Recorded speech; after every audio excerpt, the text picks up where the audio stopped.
Përshëndetje Zonjë, duke qenë se jemi në promovimin e filmit dokumentar nga Aldo Sullolari. Atëherë kam një pyetje për ju. Çfarë mendimi keni ose çfarë emocionesh përjetuat ju kur e ndoqët, kur e pat atë film?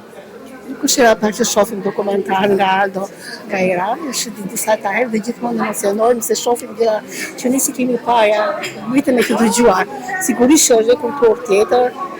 I vedim edhe është vërtet diçka ndryshe nga çfarë kemi ne, pavarësisht se ato kanë zhvillim, zhvillim, si ta themi, material ose ndërtimit, po mendimi tjetër është janë më brapa, ne themi janë shumë brapa. Një pyetje tjetër. Duke parë dikur dokumentarin, kulturën e atij shteti, a jeni i interesuar ose ju diku në mendjen tuaj do dëshironi që ta udhtoni, ta ndiqni, ta shikonit si kulturë, si shtet për paraveçoritë e tij, pra të shkonit në atë shtet dhe ta shikonit më nga afër? Jo, nga historia Irani quhet Persi, apo jo? Persi dhe njifej në ato kohë, do njifej që kohë shtetit, historia në shtetit e vitat historisë.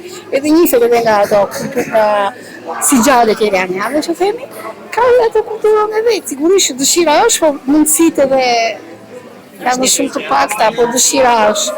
E sa më shumë të dish për një vend minash. Edhe pyetja e fundit, duke qenë se shpesh themi që ne kemi kultura dhe tradita si të përbashkëta, por ashtu kemi edhe veçoritë tona si kulturë, si shoqëri. Ju, mendimi juaj, sa të përbashkët e shikoni kulturën iraniane me atë shqiptare? Domethënë, shikoni të përbashkët, kanë veçoritë të përbashkëta apo janë krejtësisht të ndryshme? Tash ne me sa shumë nga kultura, nga veshja jemi krejt ndryshe një. Që nuk krahasohemi dot me veshje. Megjithatë, nga dokumentari pash që kishte edhe gra që ishte veshur thjesht, ose sigurisht si ne nuk vishëm, po më thjesht. Po ka disa, janë të guximshme, ka guxim. Ka njerëz të guximshëm, sado të izoluar që janë, po ka guxim themun aty në ato njerëz. Përderisa ka dhe revolucion, ka dhe guxim, apo jo? Shumë faleminderit, shumë e saktë.